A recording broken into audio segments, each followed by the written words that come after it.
اس کو پکڑ لیا تو اس نے اپنا آپ مجھ سے چھڑانا چاہا، لیکن میرے ہاتھوں کی گرفت مضبوط تھی، وہ چھڑا نہ سکا۔ اس نے کہا کہ میں کثیر العیال ہوں، میرے چھوٹے چھوٹے بچے ہیں، تو بھوک نے مجھے چوری پہ مجبور کیا، میں کوئی پیشہ ور چور نہیں ہوں۔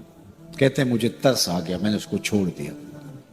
خیر رات گزر گئی، صبح ہوئی، حضور کی خدمت میں حاضر ہوا تو آقا کریم نے فرمایا کہ ما فعل اسیرک البارحہ، ابو ہریرہ رات والے چور کا کیا بنا؟ عرض کی حضور وہ بڑا مجبور شخص تھا کوئی، اور اس نے کہا کہ میں پیشہ ور چور تھوڑا ہوں، بچوں کی بھوک نے مجھے یہاں تک پہنچا دیا۔ تو حضور علیہ السلام نے فرمایا جھوٹا شخص ہے، اور سنو آج پھر آئے گا۔ کہتے اگلے دن تو میں طاق میں رہا، تو خیر وہ آیا اور اس نے چادر بچھائی اور غلہ اس چادر میں ڈالنے لگا، میں نے جا کے پکڑ لیا۔ تو اس نے کہا مجھے چھوڑ دے، میں نے کہا میں تو نہیں چھوڑوں گا۔ اس نے کہا کہ مجھے چھوڑ دے، منت سماجت کی اور بہت ترلے کیے، تو کہتے میرے دل میں پھر ترس آ گیا، میں نے پھر چھوڑ دیا۔ میں پھر حضور کی خدمت میں آیا تو حضور نے فرمایا ما فعل اسیرک البارحہ، رات والے چور کا کیا بنا؟ میں نے کہا حضور وہ آیا اور اس نے کہا میں کثیر العیال ہوں، مجھے پھر ترس آ گیا، میں نے چھوڑ دیا۔ فرمایا جھوٹا آدمی ہے، اور سنو آج پھر آئے گا۔ اللہ اکبر، جو ہو چکا وہ بھی حضور جانتے ہیں، جو ہونے والا ہے وہ بھی میرے حضور جانتے ہیں۔ یہ اللہ نے اپنے محبوب کو شان دی ہے۔ تو کہا آج پھر آئے گا۔ کہتے ہیں میں طاق میں تھا کہ وہ آیا، اس نے چادر بچھائی اور غلہ ڈالنا شروع کر دیا۔ تو کہتے ہیں کہ میں پھر پکڑ لیا، میں نے کہا آج تو نہیں چھوڑوں گا، آج تو جو حضور کے پاس لے کے جاؤں گا۔ تو جب اس نے ترلے کیے، منتیں کی، میں نے کہا نہیں نہیں آج تو کوئی بات نہیں چلے گی۔ ایک دن ہو گیا، 2 دن ہو گیا، اب تیسرا دن ہے۔ اس نے کہا ابو ہریرہ میں تمہیں ایک بات بتاتا ہوں، اگر تمہیں اچھی لگے تو مجھے چھوڑ دو گے؟ کہا بتاؤ۔ کہا کہ جب رات سونے لگو تو آیت الکرسی پڑھ لیا کرو، فجر تک تمہارے پاس شیطان نہیں آئے گا۔ کہتے ہیں بات بڑی اچھی تھی، میں نے اسے چھوڑ دیا۔ حضور کی خدمت میں پہنچا تو پھر فرمایا وہ رات والے چور کا کیا بنا؟ میں نے کہا حضور اس نے مجھے یہ وظیفہ بتایا۔ حضور نے فرمایا بندہ تو جھوٹا ہی تھا لیکن بات سچی بتا گیا۔ اور پھر فرمانے لگے ابو ہریرہ جانتے ہو وہ 3 دن جو آتا رہا وہ کون تھا؟ میں نے کہا اللہ و رسولہ عالم۔ فرمایا وہ خود ہی تو شیطان تھا، 3 دن جو آتا رہا وہ خود ہی تو شیطان تھا۔ اب شیطان بڑا تگڑا ہے لیکن ابو ہریرہ پکڑے تو چھڑا نہیں سکتا۔ یار ابو ہریرہ پکڑے تو شیطان چھڑا نہ سکے، اگر حضرت عمر پکڑ لیں تو یہاں تو آ گیا نا، حضرت عمر کے سامنے تو آنے کی ہمت بھی نہیں کرتا۔ ان الشیطان یفر من ذل عمر، شیطان میرے عمر کے سائے کو دیکھ کے بھی بھاگ جاتا ہے۔ تو شیطان بڑا طاقتور ہے، بڑا قوی صحیح، لیکن اللہ کے مخلص بندوں کے مقابلے میں وہ بہت کمزور ہے۔ اس لیے اس راستے پہ اگر چلنا ہو تو کسی طاقتور کے ساتھ چلیں تاکہ یہ کمزور سمجھ کے حملہ آور نہ ہو جائے۔ تو ہم نماز کے اندر جب کھڑے ہوتے ہیں تو اس وقت اللہ سے سیدھی راہ جو مانگ رہے ہوتے ہیں تو یہ نہیں مانگ رہے ہوتے کہ سیدھی راہ دکھائی دے، ہم دیکھ چکے ہیں حضور کے صدقے سے تبھی تو کلمہ پڑھا ہے، سیدھی راہ دیکھ چکے ہیں تبھی تو وضو کیا ہے، سیدھی راہ دیکھ چکے ہیں تبھی تو کانوں تک ہاتھ لگا کے ہاتھ باندھے اس کی حضور کھڑے ہیں اور رخ قبلہ کی جانب کیا ہے، دیکھ چکے ہیں۔ لیکن آج نماز کے اندر ہم یہ کہہ رہے ہیں اہدنا الصراط المستقیم، مالک راہ دیکھ تو چکے ہیں لیکن پہنچنا بڑا مشکل ہے، راستے میں شیطان بھی کھڑا ہے، نفس بھی کھڑا ہے، کہیں راستہ خراب نہ ہو جائے، ساری زندگی کی کمائی کہیں لٹ نہ جائے۔ اس لیے اللہ سے مانگا کہ مالک ہم کمزور ہیں، ہمیں کوئی مان نہیں ہے کہ ہم نے راستہ دیکھ لیا تو منزل پہ پہنچ جائیں گے، قدم قدم پہ شیطان ہے، نفس موجود ہے، مالک تو دستے کرم بڑھا اور ہمیں منزل تک پہنچا دے۔ اور جب وہ کرم کرے گا تو پھر پہنچتے ہوئے دیر نہیں لگے گی۔ حضرت ابی ملیکہ رضی اللہ تعالیٰ عنہ تابعی ہیں، امام بخاری علیہ رحمہ نے دیگر محدثین نے ان سے روایات لی ہیں۔ فرماتے ہیں میں 30 اصحاب رسول سے ملاقات کی اور ہر ایک کو آخرت کے بارے میں ڈاڈا فکر مند پایا۔ ہر بندہ یہ کہتا تھا میرا خاتمہ ٹھیک ہو جائے۔ یہ کون کہہ رہے ہیں؟ جنہوں نے حضور کو دیکھا۔ آج پیر بھی کہتا ہے بس میرے مرید ہو گئے تم سیدھے جنتی ہو، اور مرید بھی کہتا ہے کہ ٹھیک ہے ہمارا پیر بڑا اونچا میں لے جائے گا۔ اللہ اکبر، حضور سے بڑا پیر کوئی نہیں، صحابہ سے بڑا مرید کوئی نہیں۔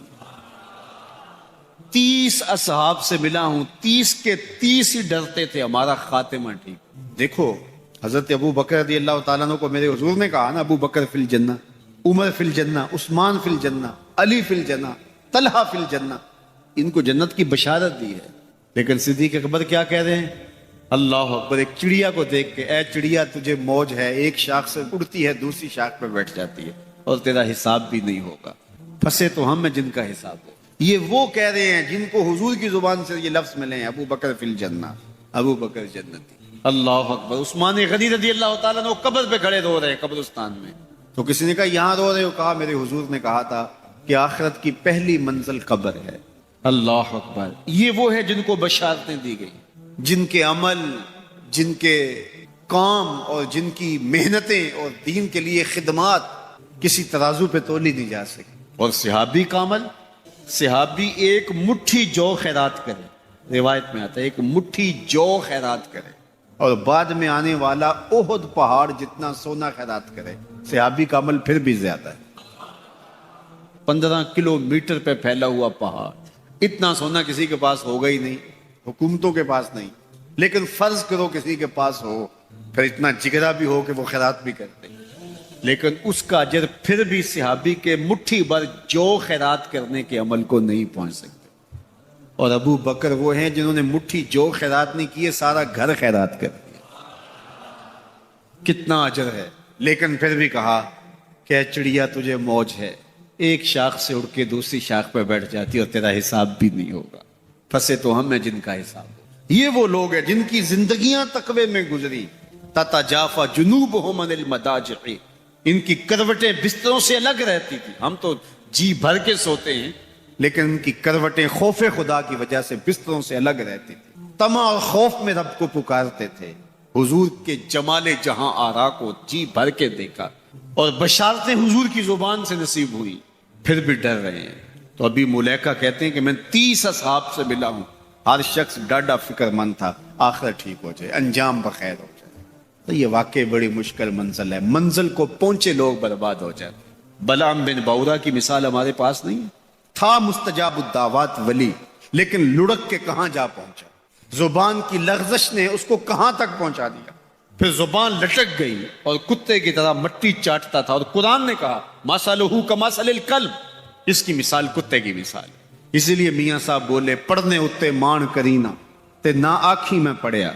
پڑھنے اتے مان کرینا تے نہ آکھی میں پڑھیا، او جبار کہار صداوے متا روڑ دیوے دودھ کڑیا.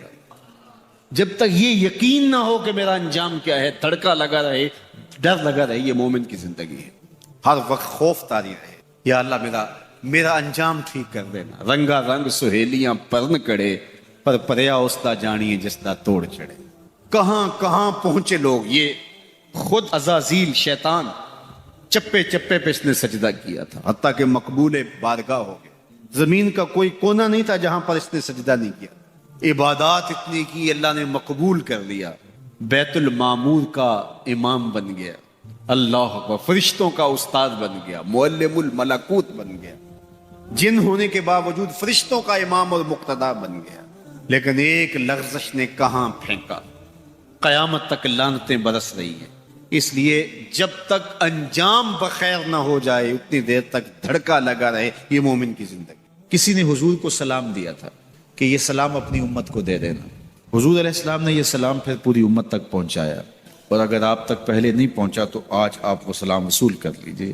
حضرت عبداللہ ابن مسعود رضی اللہ تعالیٰ عنہ سے مروی ہے، قال رسول اللہ صلی اللہ علیہ وآلہ وسلم، کہ رسول کریم صلی اللہ علیہ وآلہ وسلم نے فرمایا معراج کی شب جب میں آسمانوں پہ گیا تھا تو میں ملا تھا حضرت ابراہیم علیہ السلام کو. فقال یا محمد صلی اللہ علیہ وسلم، تو انہوں نے مجھے مخاطبہ کرتے ہوئے کہا کہ اے پیارے محبوب، جب آپ واپس جائیں گے تو اپنی امت کو میرا سلام دینا. اور حضور نے حضرت عبداللہ ابن مسعود رضی اللہ تعالیٰ عنہ سے مروی ہے کہ یہ سلام امت کو پہنچا دیا. تو جن تک ابھی تک نہیں پہنچا تھا آج ان تک یہ سلام پہنچ گیا. تمہیں مبارک ہو، تمہیں حضرت ابراہیم نے سلام بھیجا، اور سلام بھیجا بھی حضور کے ہاتھوں. اللہ اکبر. کتنے خوش نصیب ہو تم کہ تمہیں حضرت ابراہیم سلام بھیجے اور سلام لے کر آنے والے حضور ہو. اللہ اکبر. تو یہ ہمارا اعزاز ہے کہ ہمیں یہ اعزاز ملا. میری خوش قسمتی میں تیرا امتی. یہ میرا اور آپ کا مقدر کہ ہم حضور کے امتی ہیں. ہمیں نبیوں کے سلام آ رہے ہیں. تو کہا کہ اپنی امت کو میرا سلام کہنا اور انہیں میری جانب سے ایک پیغام بھی دینا. یہ خبر بھی دینا. اور وہ خبر کیا ہے سنو. جنت کی جو مٹی ہے وہ بڑی پاکیزہ ہے اور وہاں کا پانی بڑا میٹھا ہے. کھیت بڑے زرخیز ہیں، جو بھی بیج لگاؤ فوراً اگ جاتا ہے. تو جو زرخیز زمین ہوتی ہے تو پھر کسان چاہتا ہے کہ اس میں کچھ ڈال لے. وہ ہمارے پنجابی میں کہتے ہیں کہ وہ زمین وتر میں ہوتی ہے، تو بیج ڈالو گے تو جلدی اگے گا. 5 بیج ہیں جو وہاں بو گے تو وہاں خوبصورت گلاب کھلیں گے، وہاں خوبصورت چمن آباد ہو جائے گا، وہاں تمہارا اپنا باغ ہوگا. اس میں سبحان اللہ کے کچھ بیج ڈال دو، کچھ الحمدللہ کے بیج ڈال دو، کچھ لا الہ الا اللہ کے بیج ڈال دو، کچھ اللہ اکبر کے بیج ڈال دو، کچھ لا حول ولا قوت الا باللہ کے بیج ڈال دو. کہا کہ کھیت تیار ہے، سہاگا لگا ہوا ہے، زمین وتر میں ہے، پانی وافر ہے، مٹی اچھی ہے، موسم خوبصورت ہے. انہیں جا کے میرا سلام دینا، انہیں کہنا کہ بس بیج ڈال لو اور یہ بیج تمہارے پاس موجود ہے. اور اب بھی اگر کوئی بیج نہ ڈالے، اقبال نے کہا تھا نا، موسم اچھا پانی وافر مٹی بھی زرخیز. موسم اچھا پانی وافر مٹی بھی زرخیز، جس نے اپنا کھیت نہ سینچا وہ کیسا دہقان. تو کہا کہ یہ 5 بیج تمہارے پاس رکھے ہوئے ہیں اور یہ بیج ہمیں ہمارے حضور نے دیے. کہا بیج تمہیں دیے ہیں، کھیتی فرشتوں نے تیار کر دی ہے، باغ اچھا ہے اور یہ پکی بات ہے تم بیج ڈالو گے تو فصل اگے گی. اور وہاں ہوائیں چل رہی ہیں کستوری کی مہک سے، مشک بار ہوائیں. تو اب تمہاری مرضی ہے کہ تم بیج لگاتے ہو یا بیج نہیں لگاتے ہو. تو کہا کہ یہ حضرت ابراہیم نے پیغام بھیجا ہے آپ سب کے لیے. حضور کی وساطت سے یہ پیغام آیا ہے کہ جنت کی مٹی تیار ہے اور سہاگا لگا ہوا ہے، پانی بالکل تیار ہے اور کھیت بھی ہموار ہے. بس آپ نے جو ہے وہ چھڑکاؤ کرنا ہے بیج کا. اور یہ بیج 5 ہیں، اگر تم ڈال لو گے تو فصل اگ جائے گی، موج کرو گے، کبھی دعائیں دو گے. کہ کسی نے کوئی نسخہ بتایا تھا. تو یہ 5 بیج کون سے ہیں؟ سبحان اللہ، الحمدللہ، لا الہ الا اللہ، اللہ اکبر، لا حول ولا قوت الا باللہ. تو یہ 5 بیج بونے کے لیے ہی تو ہم یہاں آئے ہیں. ہم گھر بار چھوڑ کے اس لیے آئے نا. گھر والے پوچھتے ہو کدھر جا رہے ہو، ہم کھیتی باڑی کرنے جا رہے ہیں. ہم کچھ بیج لگا کے آئیں گے انشاءاللہ، پھر جب وہ اگیں گے، بڑے ہوں گے تو جنت میں آپ کو بھی اس کی چھاؤں میں بٹھائیں گے. تو انہوں نے کہا ہوگا جاؤ تم بھی کھیتی باڑی کرو، تو پیچھے سے ہم بھی فارغ نہیں ہیں، ہم بھی انشاءاللہ بیج گاڑیں گے. تو پڑھیے سبحان اللہ والحمدللہ ولا الہ الا اللہ واللہ اکبر ولا حول ولا قوت الا باللہ.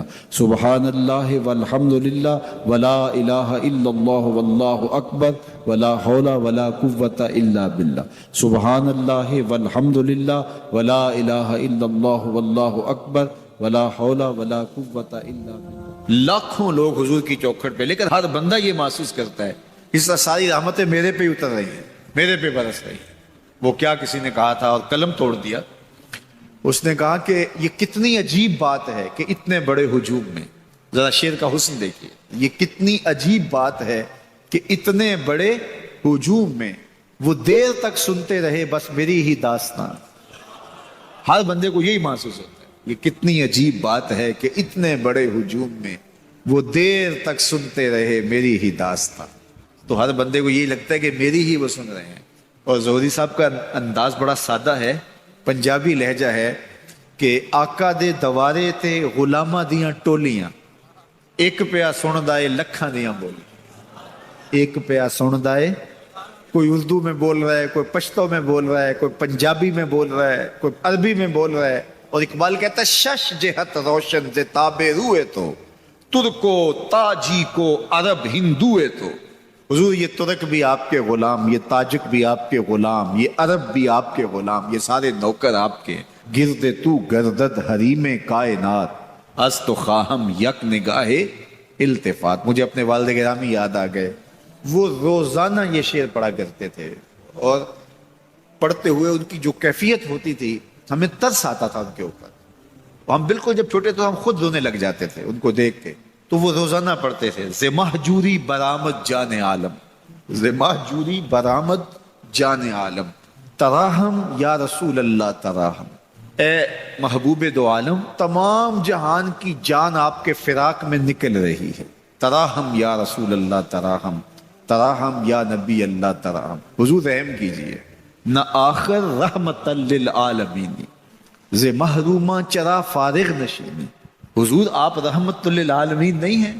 تو جب ہیں تو حضور ہمارے پہ کرم کیجئے۔ بروں آور سرز برد یمانی، کہ روئے تست صبح زندگانی، حضور وہ یمنی چادر جو آپ اوڑے ہوئے ہیں ذرا اس کو ہٹائیے نا رخ سے، آپ کا مبارک چہرہ زندگی کی صبح ہے، ادیم طائف نالین پاکن، شراکز رشتہ جاں ہا ماکن، حضور طائف کے چمڑے کی بنے ہوئے مبارک نالین آپ زیب تن کیجئے، شراکز رشتہ جاں ہائے ماکن، اور اس مبارک نالین کے اندر تسمے میرے چمڑے کے نہیں میری جان کے ڈالیے، چے باشد گر کنی سوئم نگاہے، پیا پہ گر نہ باشد گاہے گاہے، نگاہے یا رسول اللہ نگاہے، صد ہزاراں جبریل اندر بشر، بحر حق سوئے غریباں یک نظر، یا رسول اللہ انظر حالنا، یا حبیب اللہ اسما قالنا،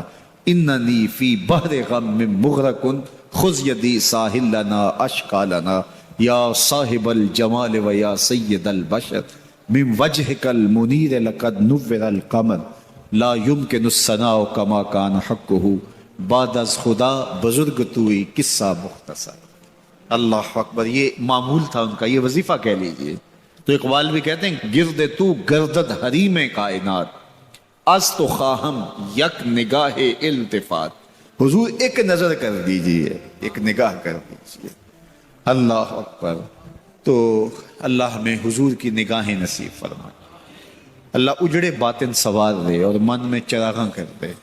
حضور کی محبت کے بغیر زندگی زندگی ہی نہیں ہے، زندگی کے پلے کچھ نہیں اگر حضور کا پیار نہیں ہے، حضور کا ادب نہیں ہے۔ تو سارا دین ان کی محبت کا نام ہے، لا دین لمن لا محبت لہ، اس شخص کا دین ہی نہیں ہے جس کے پاس حضور کی محبت کا جوہر نہیں ہے۔ ابن آدم کے کسی بھی برے عمل کو شرک نہیں کہا گیا، شرک ایک بہت بڑا جرم ہے، اس کے برابر کسی دوسرے عمل کو شرک نہیں کہا گیا، لیکن ریاکاری کو شرک کہا گیا۔ شرک اصغر ریاکاری ہے، حتیٰ کہ چوری کو بھی، ڈاکے کو بھی، زنا کو بھی، قتل انسانی کو بھی، یہ بڑے بڑے جرم ہیں، لیکن ان کو بھی شرک نہیں کہا گیا۔ لیکن ریا کو شرک اصغر کہا گیا، یہ چھوٹا شرک ہے، اللہ گوارا ہی نہیں کرتا کہ کوئی عمل کسی اور کے لیے کرے۔ شرک کی جس طرح معافی نہیں ہے، اسی طرح شرک اصغر جو ہے اس سے ملوث عمل کسی صورت میں بھی قبول نہیں کیا جائے گا، چاہے وہ کتنا ہی بڑا عمل کیوں نہ ہو۔ حضرت ابو امامہ الباہلی رضی اللہ تعالی عنہ حضور کی خدمت میں حاضر ہوئے اور عرض کی، یا رسول اللہ صلی اللہ علیہ وسلم، میرے ماں باپ آپ پہ قربان ہوں، میں آپ سے یہ پوچھنا چاہتا ہوں کہ کوئی شخص اپنی جان جیسی متاع عزیز راہ خدا میں وار دیتا ہے، اس سے بڑی قربانی تو کوئی اور نہیں ہو سکتی کہ جان ہی قربان کر دی، اور اس کا مقصد اعلاء کلمت الحق تھا، لیکن ساتھ یہ بات بھی تھی چلو میری ناموری بھی ہو جائے گی، میری بہادری کے جھنڈے بھی لگ جائیں گے، تو کیا اس کو اجر ملے گا؟ تو حضور نے فرمایا فلا شیء لہ، اسے کوئی اجر نہیں ملے گا۔ تو ابو امامہ الباہلی یہ سمجھے کہ شاید میں جو مقصود تھا وہ حضور سے عرض نہیں کر سکا، انہوں نے دوبارہ کہا حضور اس کا مقصد اعلاء کلمت الحق ہے، وہ اللہ کے جھنڈے کو اونچا کرنا چاہتا ہے، قربانی اس نے اس لیے دی، لیکن ساتھ یہ بات بھی تھی کہ چلو میری ناموری بھی تو ہوگی۔ تو حضور نے فرمایا فلا شیء لہ، اسے کوئی اجر نہیں ملے گا۔ یہ پھر سمجھے شاید میں مقصود بیان نہیں کر سکا، تو پھر عرض کی حضور اعلاء کلمت الحق کے لیے، اللہ کے دین کو غالب کرنے کے لیے، اسلام کے جھنڈے کو اونچا کرنے کے لیے اس نے اپنی جان واری ہے، لیکن ضمن میں یہ بات بھی تھی کہ چلو ساتھ میرا نام بھی تو اونچا ہوگا، میری ناموری اور شہرت کے جھنڈے بھی تو لگیں گے۔ تیسری مرتبہ جب دہرا کے پوچھا تو حضور نے پھر فرمایا فلا شیء لہ، ابو امامہ اسے کوئی اجر نہیں ملے گا، اور فرمایا اللہ صرف اسی عمل کو قبول کرتا ہے جو صرف اسی کے لیے کیا جائے، صرف اسی عمل کو قبول کرتا ہے۔ اب ذرا دیکھیے کہ اللہ تعالیٰ جل شانہ کی یہ غیرت ہے کہ وہ اس عمل کو قبول ہی نہیں کرتا جو غیر سے ملوث ہو جائے، وہ صرف اس عمل کو قبول کرتا ہے جو محض اس کے لیے کیا جائے، اور اس کے علاوہ عمل کو شرک اصغر قرار دیا گیا۔ تو شیطان کی کوشش یہ ہوتی ہے کہ وہ عمل کو ریا میں مبتلا کر دے تاکہ یہ عمل کی مشقت بھی گوارا کرے اور اس کو اس سے کچھ حاصل ہونے کی بجائے الٹا اللہ کی ناراضگی ملے۔ اور اگر کوئی شخص ریا سے بھی بچ نکلتا ہے، اس نے تنہائی میں سجدے کیے، اس نے انتہائی مخفی انداز میں راہ خدا میں خیرات کی، تو انتہائی خلوص کے ساتھ اس کے اعمال سر انجام ہوئے، تو شیطان کا اگلا حملہ اس پر یہ ہوتا ہے کہ اس کو عجب میں مبتلا کر دے۔ عجب کیا ہے کہ وہ اپنے عمل کو دیکھتا ہے، اپنے آپ کو دیکھتا ہے، کہتا ہے واہ یہ عمل تو میرے پاس ہے، دوسروں کے پاس تو نہیں ہے۔ میں تو تہجد گزار ہوں، 5 نمازیں بھی پڑھتا ہوں، صلاۃ الاشراق بھی پڑھتا ہوں، صلاۃ الچاشت بھی پڑھتا ہوں، صلاۃ الاوابین بھی پڑھتا ہوں، میں تو دن کو روزہ بھی رکھتا ہوں، راتوں کا قیام بھی مجھے نصیب ہے، میں تو تلاوت کلام مجید بھی روز اتنے پارے پڑھتا ہوں، میں یہ بھی کرتا ہوں، میں یہ بھی کرتا ہوں، کسی کے دکھلاوے کے لیے بھی نہیں کرتا۔ تو وہ اپنے اس عمل کی وجہ سے عجب میں، خود نمائی میں اپنے آپ کو دیکھنے لگ جاتا ہے، اور وہ جو عمل نہیں کر رہے ہوتے ان گناہ گاروں کو حقیر جاننے لگ جاتا ہے۔ تو یہ عجب اس کو برباد کر دیتا ہے، اور عجب اس کے عمل کے حسن کو اور عمل کے جمال کو چھین لیتا ہے۔ علامہ رومی فرماتے ہیں کہ کچھ عامل ایسے ہوتے ہیں کہ 4 دن نمازیں پڑھیں تو آسمان کی طرف دیکھنے لگتے ہیں کہ آسمان سے کوئی پیغام میرے نام آ رہا ہے کہ نہیں آ رہا، تو جبکہ یہ راستہ تو محض اس کی رضا کے لیے چلتے رہنے کا ہے، ساری زندگیاں گزر جاتی ہیں۔ حضرت ذوالنون مصری کہتے ہیں کہ میں ایک شخص کے پیچھے دوڑتا تھا اور وہ فقیر میری طرف نظر اٹھا کر بھی نہیں دیکھتا تھا، تو 40 سال کے بعد ایک دن اس نے میری طرف پلٹ کے دیکھا اور مسکرا کے کہا کہ تم میرے پیچھے پیچھے رہتے ہو، خیر تو ہے؟ 40 سال کے بعد۔ تو میں نے کہا کہ میں اس میں اعظم کی تلاش میں ہوں۔ تو اس نے ہنس کے کہا یہ اتنا سوکھا نہیں ملتا۔ تو کہا میرے 40 سال بیت گئے اور آج اس نے نظر اٹھا کے دیکھا۔ ریا کے بعد اگلا مرتبہ شیطان کے لوٹنے کا وہ عجب ہے، وہ اس کے اعمال کو مزین کر کے اس کے سامنے رکھ دیتا ہے اور وہ سمجھتا ہے کہ یہ میرے پاس یہ عمل ہے، اوروں کے پاس نہیں ہے۔ لیکن اللہ کسی کے اعمال کا حجم نہیں دیکھتا، اللہ تعالیٰ جل شانہ بندوں کے عجز کو دیکھتا ہے۔ وہ گناہ جس گناہ کے بعد جو ہے وہ شرمندگی ہو جائے، اس نیکی سے بہتر ہے جس نیکی کے بعد عجب اور تکبر پیدا ہو۔ اللہ کو وہ آنسو قبول ہے جو ندامت کے ہیں۔ سب سے اچھا کام، سب سے بہتر وظیفہ اس کا ہے جو قرآن خود بھی سیکھتا ہے اور اوروں کو بھی سکھاتا ہے۔ تو اس کتاب سے جڑ جاؤ، اس کتاب سے وابستگی اختیار کرو۔ جس رات کے دامن میں قرآن نازل ہو وہ رات تو افضل ہو، وہ رات تو 1000 مہینے سے اشرف ہو۔ اللہ اکبر۔ تو پھر مجھے بتاؤ کہ جو قرآن کو اپنی روح میں بسا لے، جو اپنے اعمال کو قرآن کی تعلیمات کے تابع کر دے، جو اپنے دنوں کو قرآن کے اجالوں میں گزارے، اپنی راتوں کو قرآن کی تلاوت میں بسر کرے، دن کی تنہائی میں اور رات کے اجالوں میں قرآن پڑھے، بتاؤ وہ کتنا اشرف ہوگا۔ اس لیے میرے اور آپ کے آقا و مولا نے فرمایا راتوں کی تنہائیوں میں اٹھ اٹھ کے قرآن پڑھا کرو اور قرآن پڑھتے ہوئے رویا کرو، اور اگر رونا نہ آئے تو رونے کی کوشش کیا کرو، کوشش کیا کرو، رقت پیدا ہو جائے تمہیں قرآن کی تلاوت کرتے کرتے۔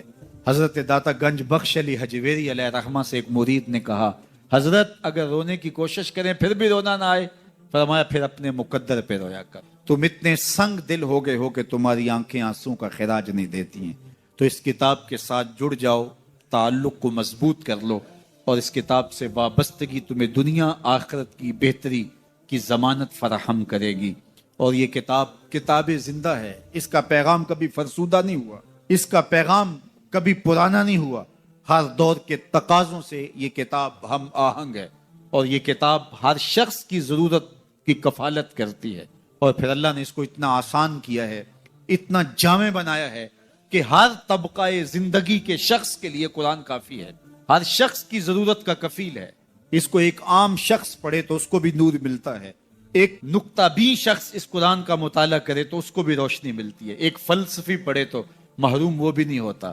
جو بھی اس قرآن سے پڑھے، دیکھیے کچھ کتابیں ایسی ہوتی ہیں وہ بچوں والی ہوتی ہیں، جو پڑھے لکھے لوگ ہیں ان کی کوئی دلچسپی وہاں نہیں ہوتا، الف انار اور بے بکری میں انہیں کوئی دلچسپی نہیں ہوتی، اور جو بڑی کتابیں ہیں بچوں کی سمجھ سے ورا ہوتی ہیں۔ لیکن یہ واحد قرآن ہے، جس طبقے کا شخص بھی پڑھے، ان پڑھ پڑھے تو اس کو بھی نور ملے۔ میں دیکھتا ہوں تلاوت چل رہی ہوتی ہے اور تلاوت عربی میں ہے، اور بندہ عربی جانتا نہیں ہے وہ بھی جھوم رہا ہوتا ہے، اس کو بھی حظ مل رہا ہوتا ہے۔ یہ کتاب ہر طبقہ زندگی کو روشنی دیتی ہے، یہ قیامت تک آنے والی انسانیت کے لیے رشد و ہدایت کا صحیفہ ہے. اس کتاب سے جڑ جانے سے بلندیاں نصیب ہوتی ہیں. جس رات کو یہ کتاب اترے وہ رات تو لیلۃ القدر کہلائے. اور جو شخص اس کتاب سے وابستہ ہو جائے اور اس کتاب کو اپنی روحوں میں سمولے، وہ ذی قدر کیوں نہیں ہوگا، وہ عزت کا مالک کیوں نہیں ہوگا، وہ شانوں اور عظمتوں کا مالک کیوں نہیں ہوگا. تو آئیے میں اور آپ اس رات کی ان خوبصورت پہنائیوں کے اندر اور ان حسین لمحوں کے اندر کتاب اللہ کے ساتھ جڑنے کا عزم کر کے اللہ کے حضور دعا کے لیے ہاتھ پھیلائیں کہ اے اللہ ہمیں اس کتاب کے ساتھ جوڑ دے. یہ کتاب زندگی بخش ہے. اللہ پوری امت کو اس کتاب کے ساتھ جوڑ دے. اقبال کہتے ہیں فاش می گوئم آنکھ در دل مزمرست این کتاب نیز چیزیں دیگرست. جو میرے اندر چیز چھپی ہوئی ہے اس کو کھل کے اگر بتاؤں، یہ کتاب نہیں، یہ کوئی اور ہی شے ہے. یہ زندگی بدل شے ہے، یہ حیات ساز کتاب ہے، یہ زندگی کو روشنی اور اجالوں سے بھر دینے والی کتاب ہے، یہ پستیوں سے اٹھا کے بلندیوں تک پہنچانے والی کتاب ہے. اس کا حرف حرف روشنی ہے، اس کا لفظ لفظ اجالا ہے. یہ زندگی کو زندگی کا حقیقی نور دینے والی کتاب ہے.